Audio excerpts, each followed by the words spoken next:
Hi, Vision Business community. This is Dan Levitus here, and today I'm very excited to introduce our guest, Peter Harrison of Fish River Roasters. Welcome, Peter. Thank you for joining us. G'day, Dan, and g'day to everyone out there in customer land. Yeah. Fish River Roasters is, there's a really great story behind this, and Peter will give you their background very shortly, but you know, they're a very substantial coffee roaster supplying to the cafe industry, one of the industries that have been most affected as a result of COVID. So I thought it'd be really interesting to talk to a coffee roaster and to talk to Peter about, you know, what the future may hold, and certainly gain some insights into the way that sort of Peter has been able to work with his customers. And ultimately, Peter, you've done a very, very good job in continuing supply to your customers. They're still ordering a lot of coffee from you. Obviously, it was a challenging and panicky time for us all, but you know, you've done really, really well. So I'd love to touch on what you are doing right. Before we get there, tell us about Fish River, how it came about, and tell us about sort of your core values as Fish River Roasters. Yeah, well, thanks, Dan. Look, we've been Fish River Roasters started in 2006.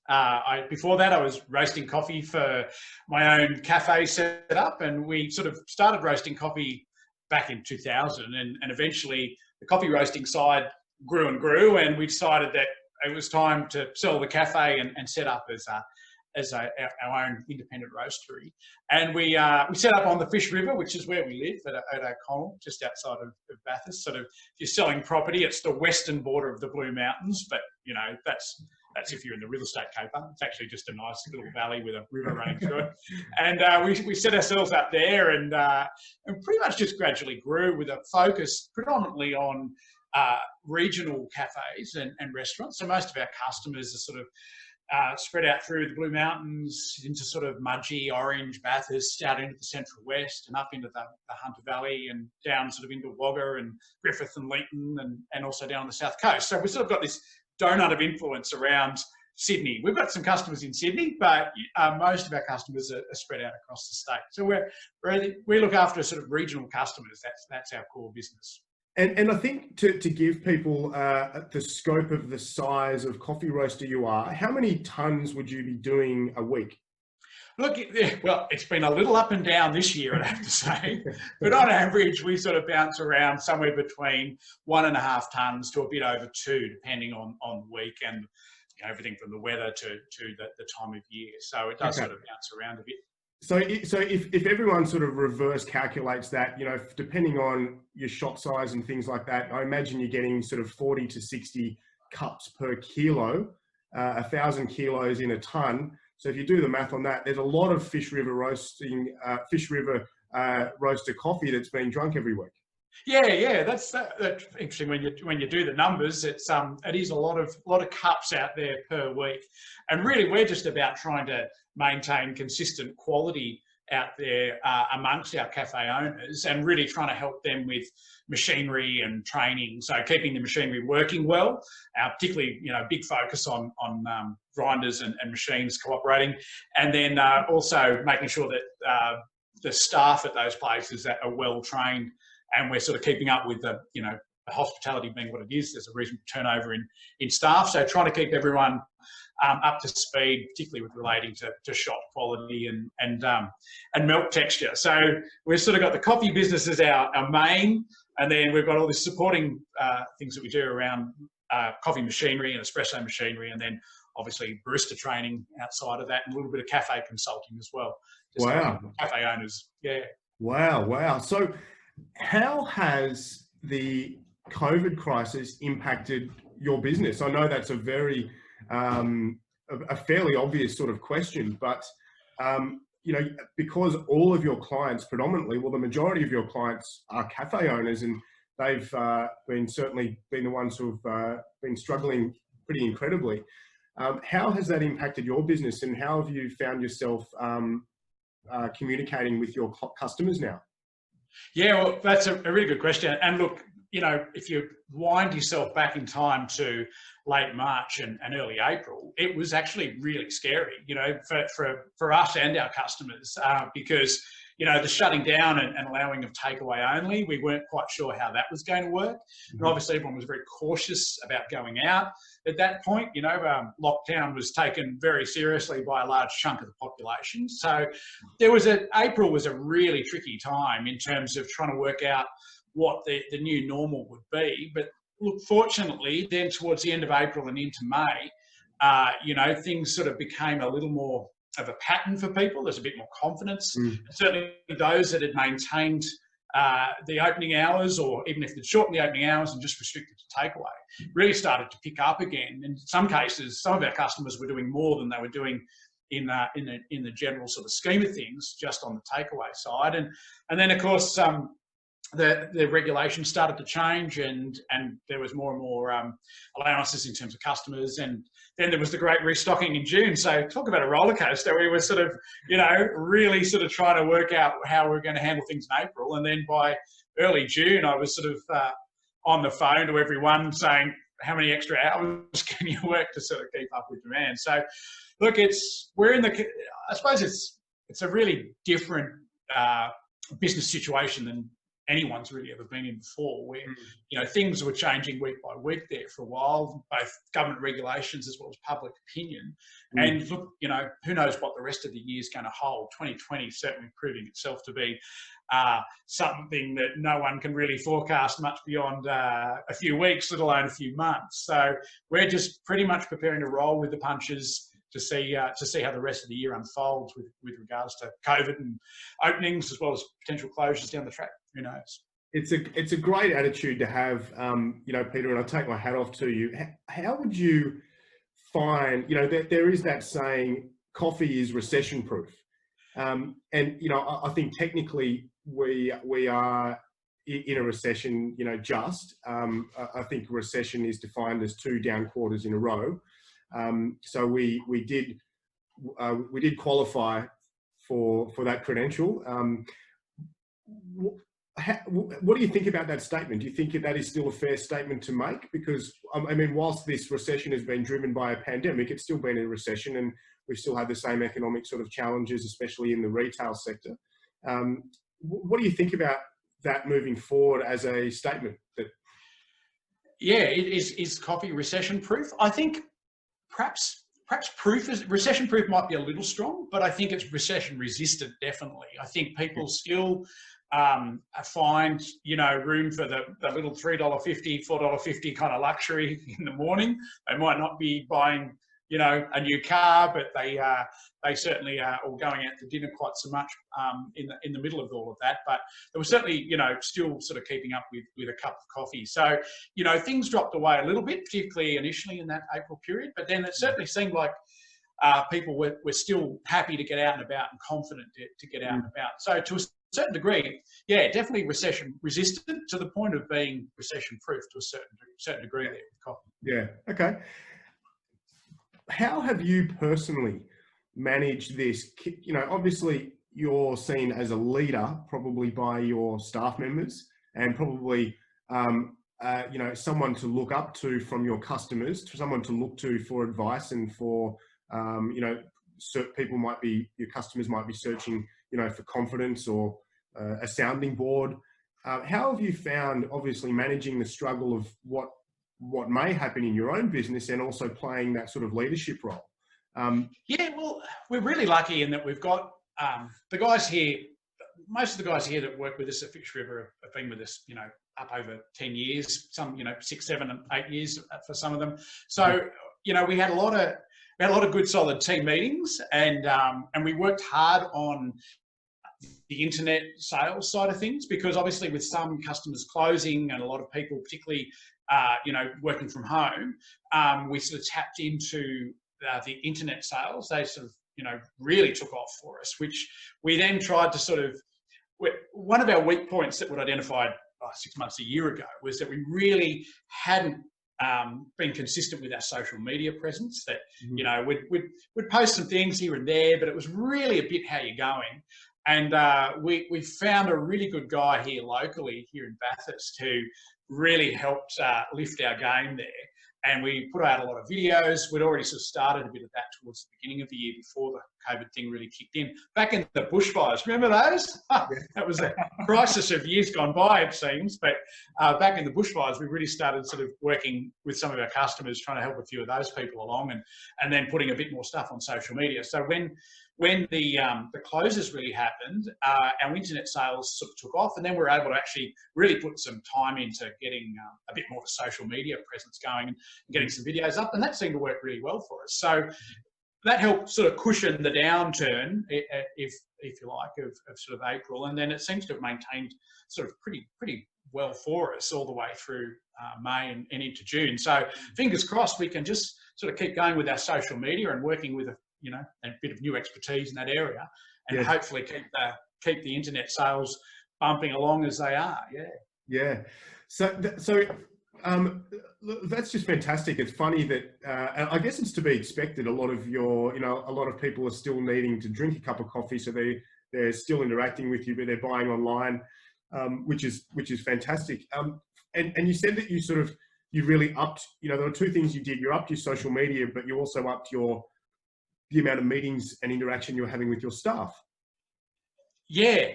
And look, I got a bit of advice from a consultant actually, an HR consultant who said, don't sit there in your office trying to come up with a plan.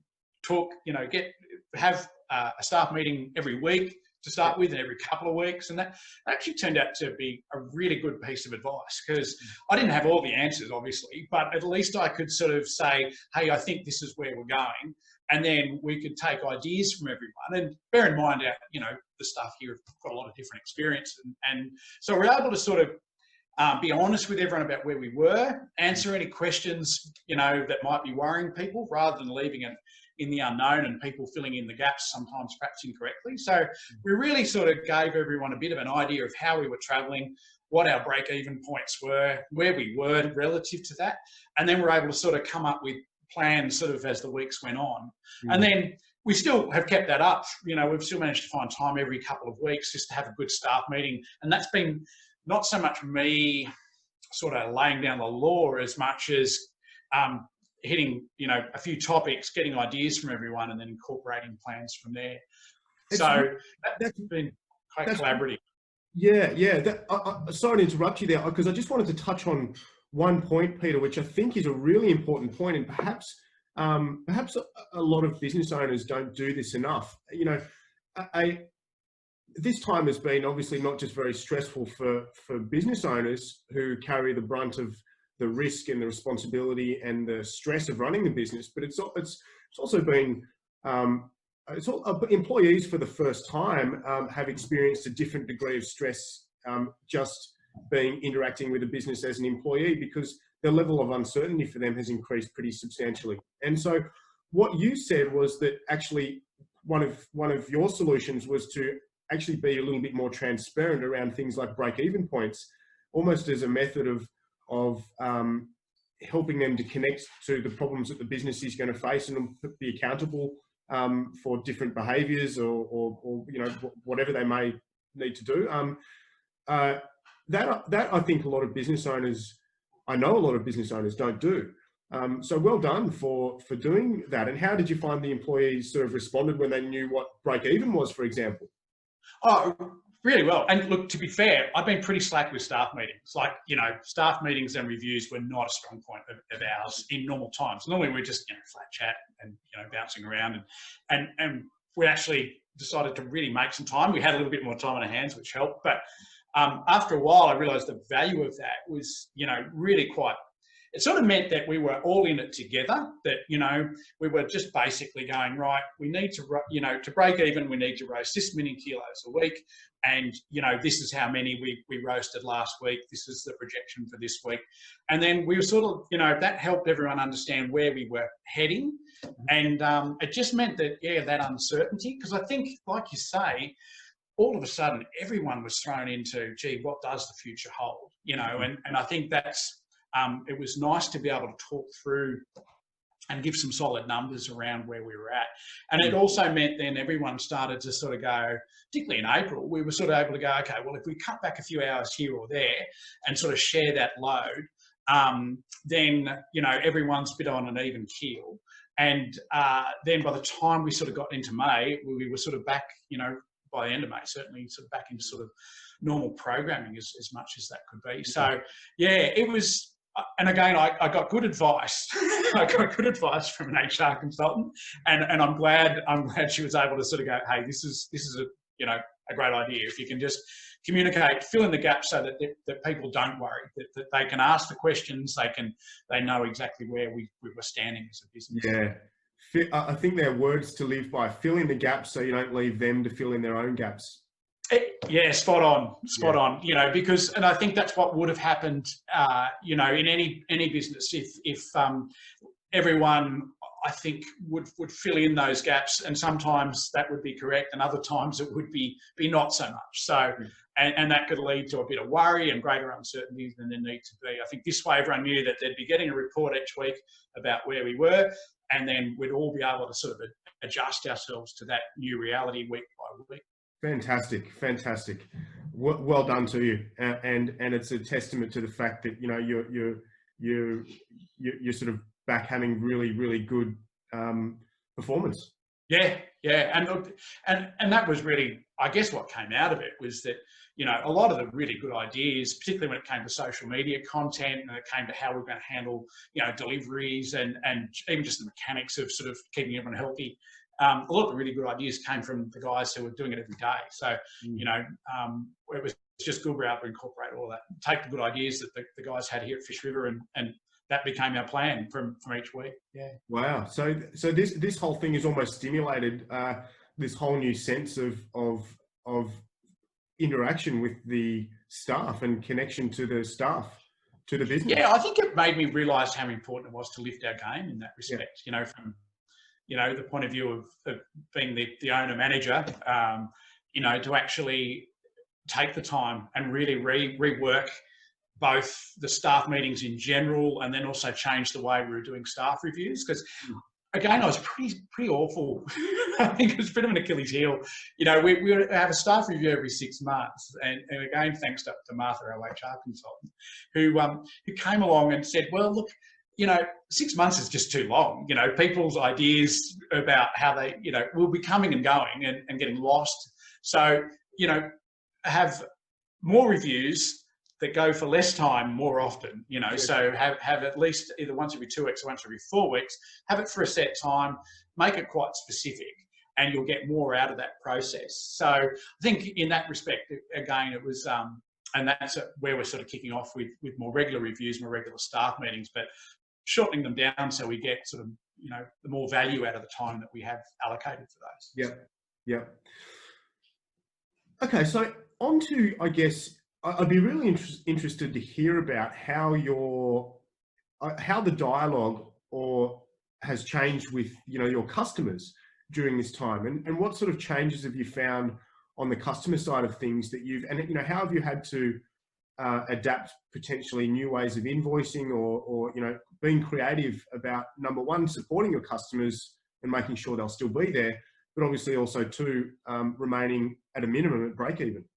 Yeah, oh, look, that's a really interesting question. And if we go back to the fires, so we're sort of talking December and January, we've got some customers on the South Coast, and they were obviously massively affected, you know, by the fires. And so, you know, the roads in and out of places like Bateman's Bay and Mollymook were shut down for a while. And indeed, one of our customers in Bateman's Bay ended up sheltering a whole pile of people from his suburb. Their cafe's right near the water, and the houses behind them were all burning, and he filled the shop with people, kids and elderly, who were sheltering from the smoke. So, you know, he was right in the thick of it. And so for those people, we were, you know, supplementing their coffee and things like that. So we were trying to sort of, you know, I thought we weren't donating necessarily to charities, as many generous people were in the state. We sort of started going, hey, we'll send you down some coffee for free just as our contribution. So we'd sort of come out of the fires, and then the lockdown arrived, and we've got a fair amount of customers that some of our, depending on the volume of coffee that's being used, some customers get equipment free on loan, and other customers are paying our rentals. And so we started, for anyone that shut down, we decided to take a bit of a hit on the machine rental as they weren't being used. So rather than sort of leave them with an overhead for while ever they were shut, we cut out some of the rental payments. So that was just,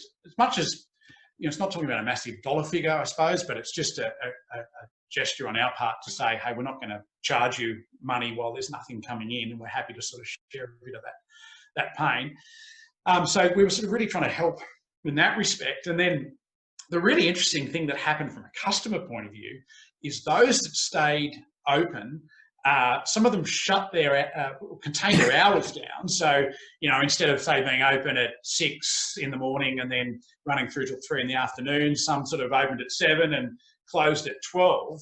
And for those guys, they were finding that often their revenue was a little bit affected and maybe a little bit below normal, but their hours were a lot less, so their wages were a bit lower, and by and large they were home and seeing the family much earlier than they would normally be, and overall probably making just as much money in terms of their net profit at the end of the day. So it's really interesting sort of talking with those guys, and some of them have sort of said, gee, we might not quite go back to the amount of hours we had, or we might keep our menu a little bit smaller, and operate like that for a while. So I think for a lot of our cafe customers, it gave them the opportunity to go, well, normally this would just annoy people, but we're going to close a bit earlier, open a bit later, narrow down the menu, and run with a fewer staff sometimes, and overall they seem to suit some locations more than others. That they were working a little bit easier and not doing quite so many hours, and still sort of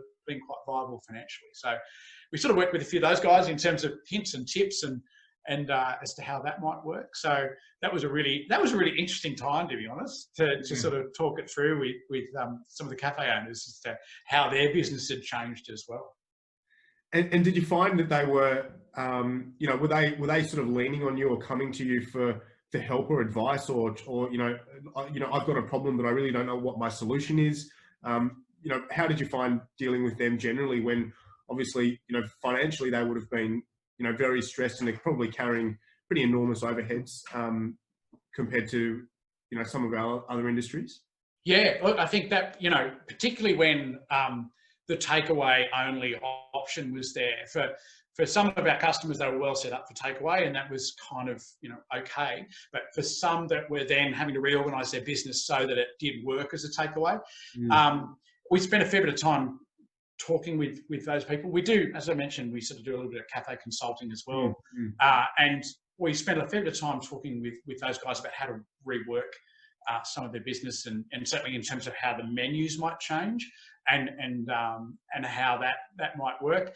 We're lucky in that, I owned a cafe for about 8.5 years, and most of the guys have either got a couple of ex-chefs on the staff. We've got a lot of, pretty much everyone's worked in hospitality, either as an owner or a manager of a cafe at some point. So we sort of spent, not so much sharing the expertise, but running a cafe, on your own is quite a lonely business, because you sort of, you don't really get to talk to too many other cafe owners because you're more or less in competition with those around you. And depending on how competitive things are, sometimes that, sometimes people work together in different locations, and other times there's a little bit of, standoffishness.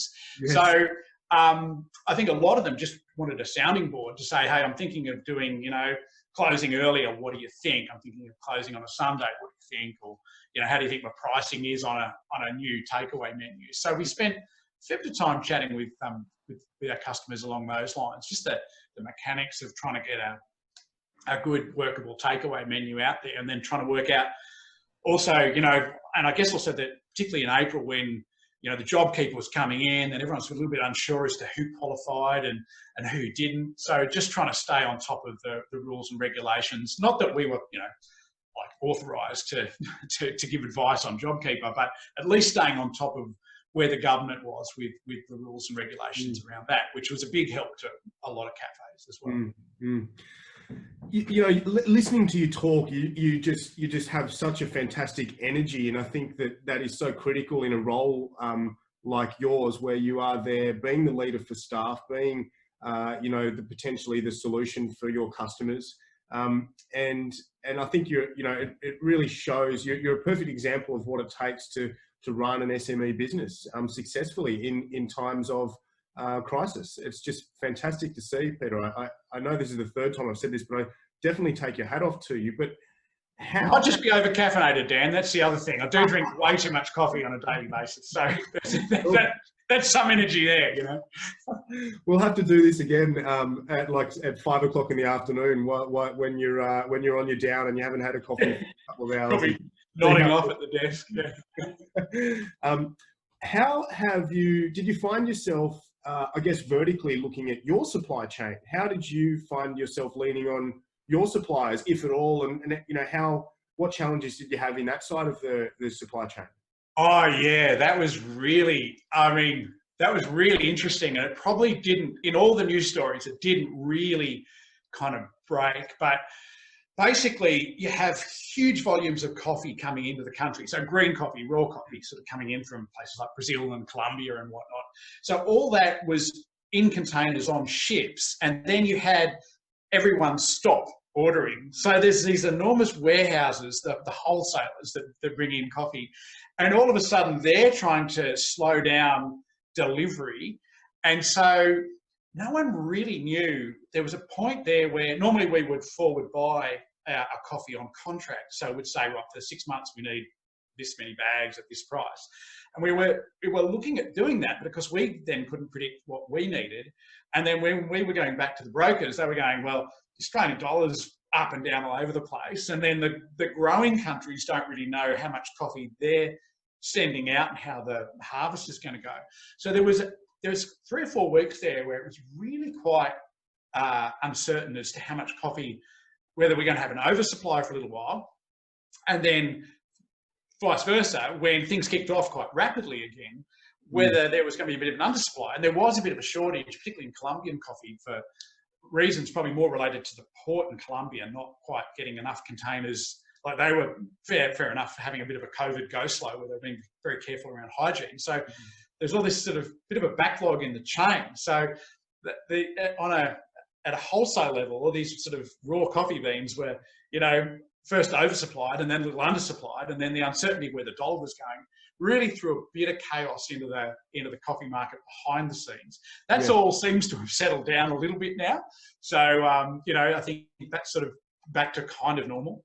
But that was probably one of the difficulties back at that end. And of course, anything coming out of China was tricky. So for a while there, so a lot of coffee companies get their cups printed in China.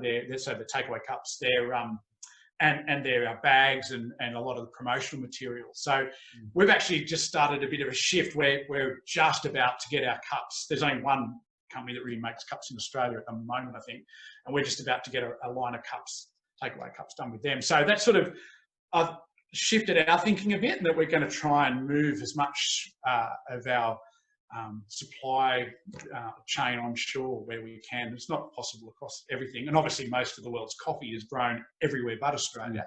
But for some of our other products, just trying to bring that onshore and shorten that supply chain a little bit. Yeah, and that's also another important comment I think to point out there, Peter, because there has been that forecast that over the next couple of years we will start to see a lot more manufacturing, which has previously been done overseas, be brought onshore for to almost protect against issues like this in the future, and that would be fantastic. I think if you looked at, I think there was a report on the news recently about the search term "made in Australia" on Google went up 300% over the last couple of weeks, or something like that. But it's interesting. You had a lot of variables and challenges to work with vertically in the supply side of your green coffee, just the same way that you to use your words, you were happy to share some of the pain and basically financially support your customers. Did you find that sort of buck stopped with you, and is it a general standard or is there an impetus on also your suppliers to adopt the same approach with their customers, such as yourself? Oh, look, particularly the brokers of green coffee, they were really doing their best, like to work with either too much supply or not enough.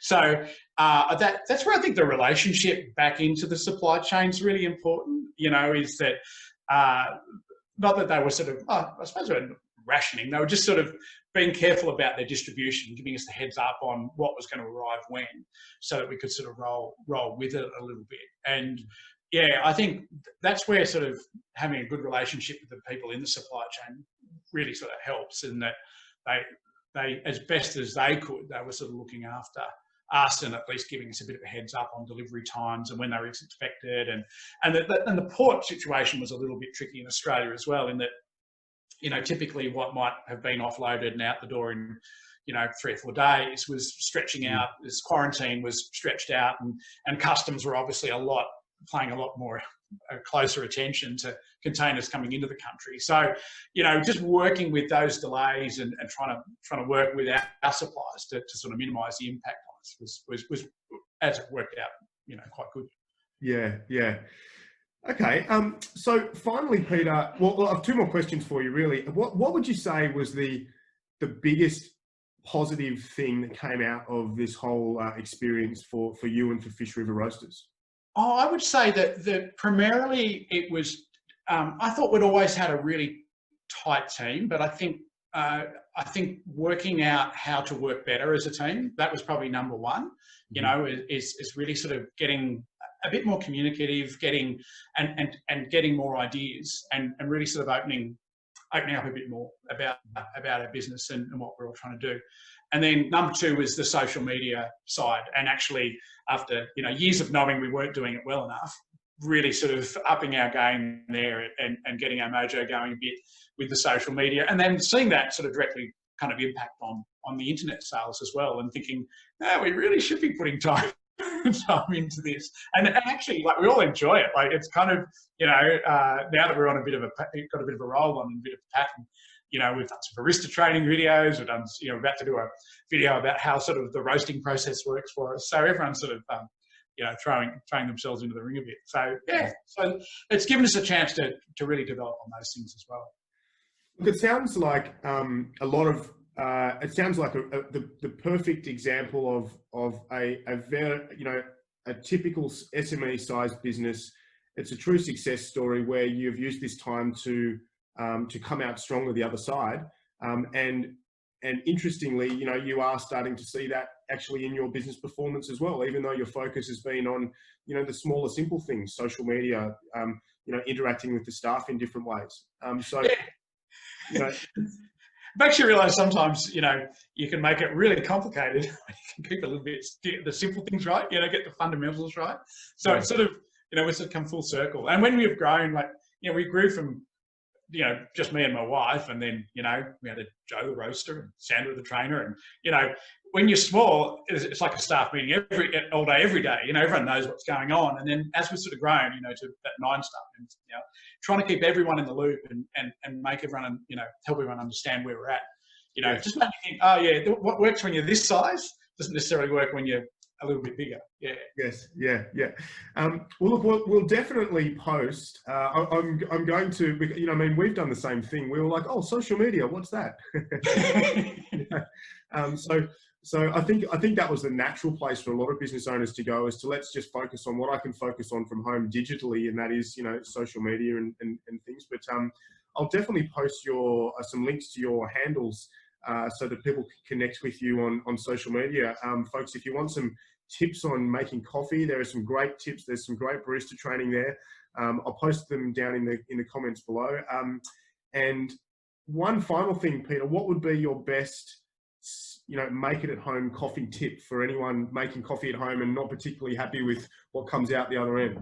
Oh, okay. Well, number 1 on the list is get yourself a grinder. So a lot of people will spend a fair bit of money on a home machine, but if you've bought a nice espresso machine, a grinder is going to make all the difference. It allows for a couple of things. The first is you can grind your coffee fresh as you go. So coffee stores better in a bean form. And then, when you grind coffee, you get all that lovely aroma. Well, that's really what you're trying to capture in the cup. So with a grinder, it allows you to keep your coffee ground fresh, and then also it allows you to adjust your grinder to suit the machine. So there's quite a lot in getting your grinder adjustment right, and that will take your coffee from, you know, just okay to really quite special if you can nail down your grinder adjustment. So you get a nice sort of, we sort of say to our home users, around about 30 seconds for a shot, 25 to 30 seconds for most home machines is where you want to be. And the grinder gives you that ability to control the speed. And look, second is probably try and buy fresh coffee, whether it's from us or any of the other independent roasters.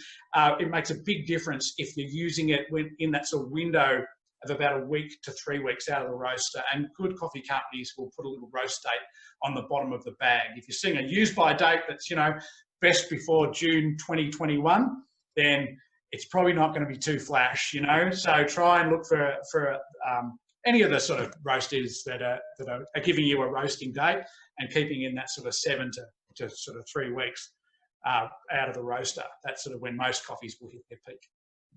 Great tips. I did do a little bit of research before this video, and I read somewhere that you lose around 80% of the aroma and flavour 3 minutes after grinding the coffee.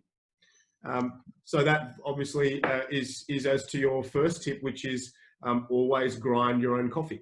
Yeah, and it's a great thing. Even if you're doing it in a plunger, you'll notice a difference if you're grinding it fresh just as you go to make your plunger coffee. So it doesn't just apply to espresso. So if you're doing a pour over or any kind of plunger, grinding it fresh will improve your coffee no end. And if everyone's locked up in isolation, got a bit of time on your hands, you know, you can practice with your grinder. Practice with your grinder so you can practice your social media. That's right. And then you get all the caffeine and the energy, and away you go on your social media. Yeah. Peter, thank you very much for your generous time. It was great to learn about your business and really to learn about how you've, you know, just some of the simple things you've done to come out of this stronger. It's just absolutely fantastic, and I hope an inspiration to some of our viewers. So thank you for your time, Peter. Thanks very much, Dan. It's been a pleasure.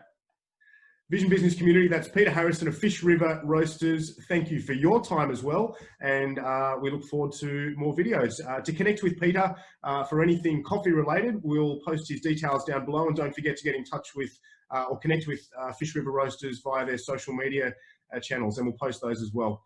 Thanks, guys.